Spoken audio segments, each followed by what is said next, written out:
Assalamualaikum warahmatullahi wabarakatuh. Aga Kareba Indonesia, ketemu lagi dengan saya di channel ini, Andis Explorer, yang nantinya kita akan membahas sesuatu atau konten atau tema atau pembahasan yang sedikit ekstrim, ya, yang sedikit seksi dan vulgar. Makanya hari ini topiknya ke belakang supaya otaknya agak sedikit bukan mundur sih, tapi lebih kepada mengambil sisi yang lain. Teman-teman semua stay on, dan kita lagi-lagi ingin sama-sama belajar. Sebisa mungkin dalam kolom komentar kita akan lanjut diskusinya ya. Dan ingat teman-teman semua, fokus dan dengarkan.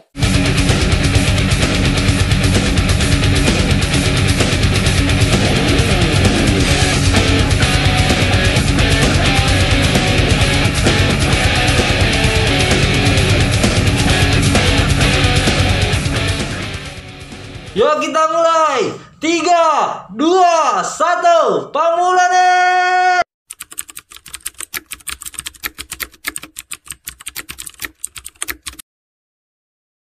Saya akan mencoba membahas sesuatu yang sedikit agak vulgar, ya.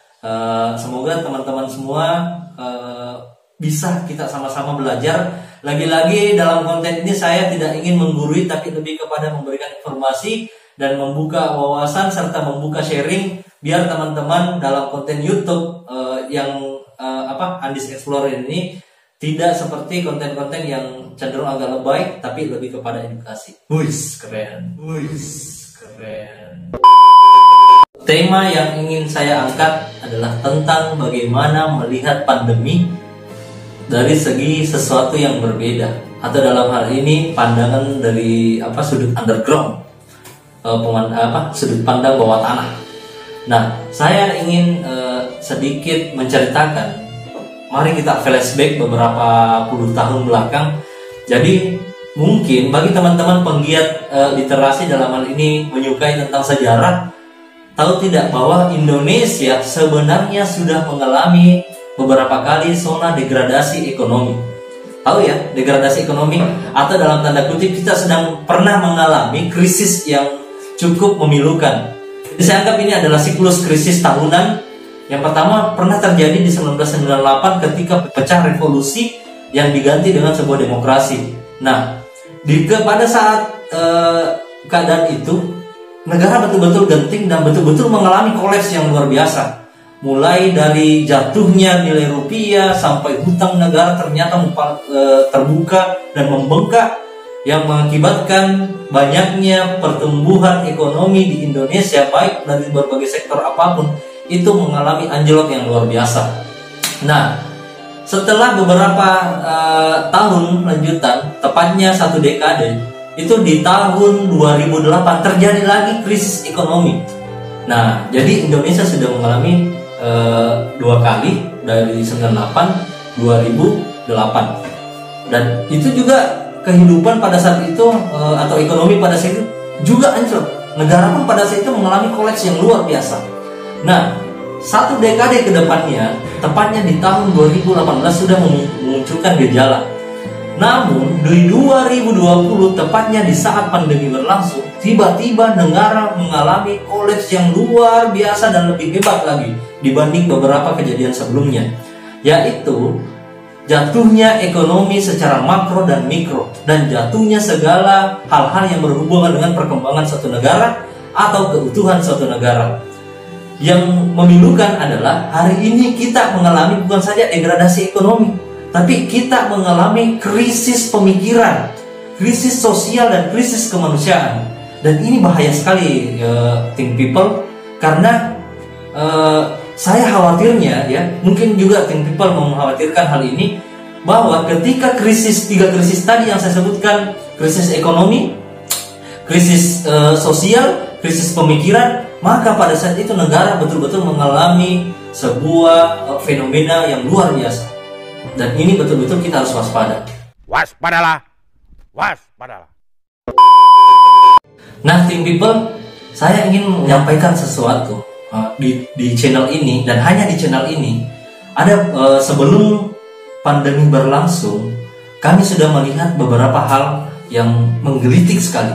Dan beberapa teman-teman saya, teman-teman kajian itu melihat ada sebuah hal aneh dari kejadian ini.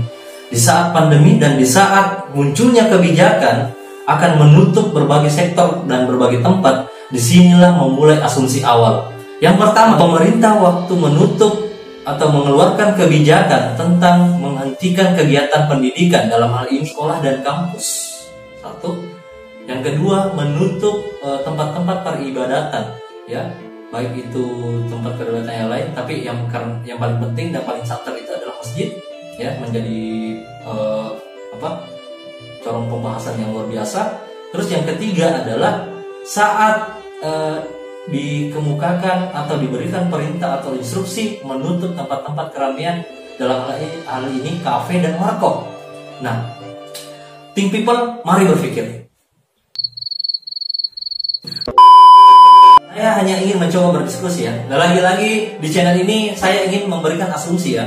Jangan sampai Anda mengatakan bahwa channel ini kok cenderung mempelintir atau memprovokasi. Untuk di momen ini saya katakan bahwa tidak ada hal yang sangat penting yang harus saya sampaikan selain tentang sudut pandang dan perspektif. Ini tegas saya sampaikan. Jadi kembali lagi pada topik, apa dengan 3 tempat ini?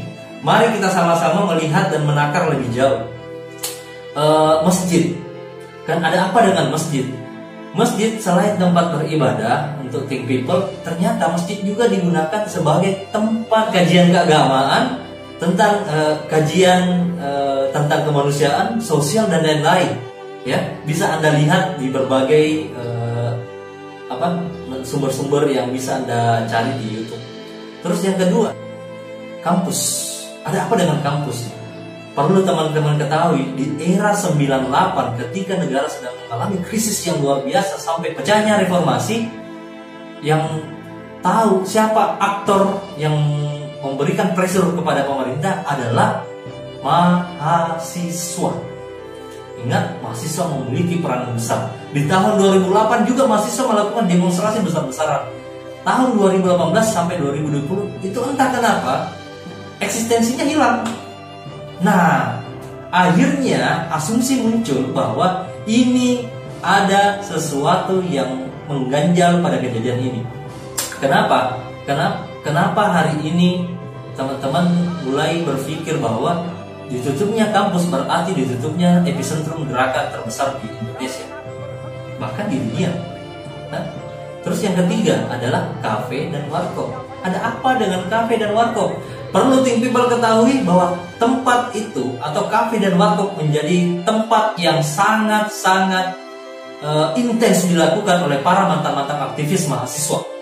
Ingat, kalau aktivis mahasiswa berkumpul tidak mungkin melakukan gosip, tidak mungkin melakukan mabar, ya, main bareng, tidak mungkin main Mobile Legends atau main PUBG. Yang dilakukan orang-orang aktivis yang betul-betul paham tentang apa polemik bangsa ini. Mereka membahas betul secara intens tentang bagaimana melihat negara secara detail. Jadi 3 tempat ini, masjid, kampus, dan kafe warkop, itu merupakan sebuah framing yang sangat besar, jendela yang sangat besar, rumah yang sangat besar dalam pembentukan mindset dan perspektif dalam rangka melakukan pembedahan terhadap polemik bangsa ini. Nah, mulai berpikir kan, apakah ini pesanan? Apakah ini konspirasi? Apakah ini bagian dari strategi elit? Silakan berpikir, dan kita memohon saja biar Allah yang tahu. Think people, coba mari kita sama-sama melakukan recovery pemikiran. Kenapa saya ingin mengangkat tema ini? Kenapa saya berani mengangkat topik pembahasan seperti ini? Karena ingat, harus ada orang yang memulai untuk membuka pemikiran, ya. Harus ada yang memulai untuk membuat pemikiran supaya netizen tidak hanya sekedar melakukan hujatan, melakukan haters, memberikan kata-kata yang tidak pantas. Tapi ingat, mesti ada yang memulai untuk melakukan edukasi, tapi tidak melakukan konfrontasi atau provokasi sama sekali. Mari kita sama-sama bagaimana eksistensi kita sebagai masyarakat, bagaimana eksistensi kita sebagai masyarakat netizen di Indonesia lebih bijak, lebih cerdas, dan lebih memahami kondisi. Pada kesempatan ini saya akan mau melakukan recovery pemikiran. kita merecovery, membentuk ulang pemikiran bahwa yang pertama ada 3 jenis pemikiran di Indonesia kalau kita ingin melakukan recovery ya. Yang pertama, ada masyarakat atau netizen yang berdiri pada betul-betul berdiri pada kebenaran. Yang kedua adalah ada masyarakat yang berdiri pada kebencian. Itu ada juga. Jadi dia tidak sebenarnya dia tidak memiliki kepentingan apapun, tapi hanya karena persoalan benci saja, makanya dia berani melakukan haters, melakukan hate speech dan lain-lain sebagainya. Ini hanya semata-mata untuk menebar kebencian di mana-mana. Jenis ketiga atau spesies ketiga dari masyarakat netizen Indonesia adalah berdiri pada kekuasaan.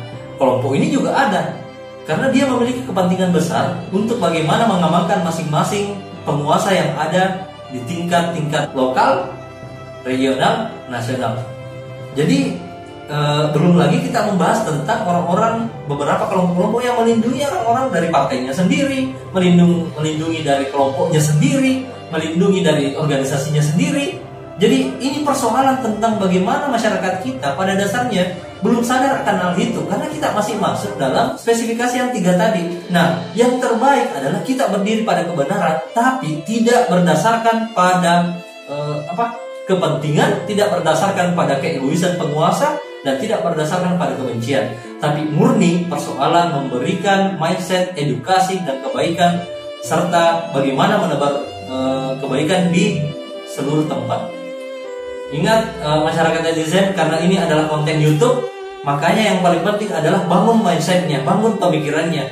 Kita tidak mesti selalu melihat bahwa harus para sarjanawan muda, orang-orang kaum intelek atau masyarakat ilmiah yang harus mengetahui bagaimana kondisi bangsa ini. Semua netizen dari umur apapun ya, yang penting selama bisa melakukan filterisasi pemikiran. Yang kedua, kita tidak melihat apakah Anda dari daerah terpencil sekalipun, semuanya harus buka kotak Pandora di otaknya, di pemikirannya, bahwa Indonesia butuh kita hari ini. Kita mulai bergerak ya. Jangan sekali-kali melihat sudut pandang kebencian, melihat sudut pandang kekuasaan, tapi lebih kepada Anda berdiri pada kebenaran. Oke? Siap ya? Mari kita mulai sama-sama untuk Think People tetap selalu berada di barisan orang-orang yang baik, di barisan kebaikan.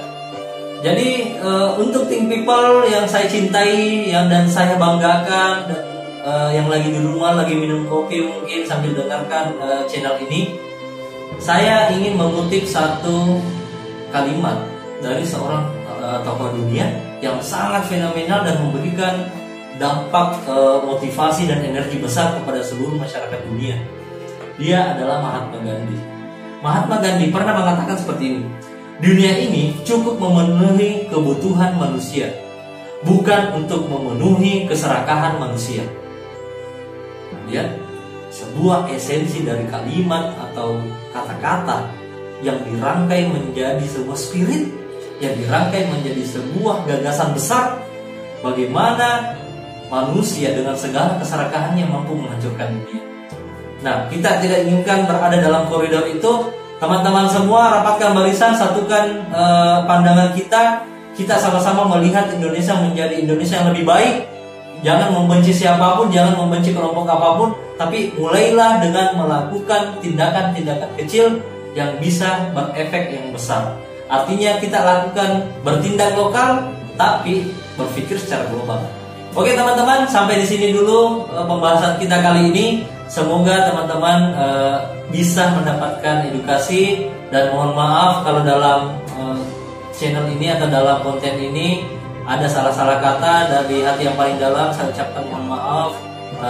Ini semata-mata adalah membuka wawasan berpikir, cakrawala berpikir kita, dan membentuk opini kita agar kita sama-sama berada dan tetap menjadi sebuah masyarakat yang sangat mencintai tanah airnya.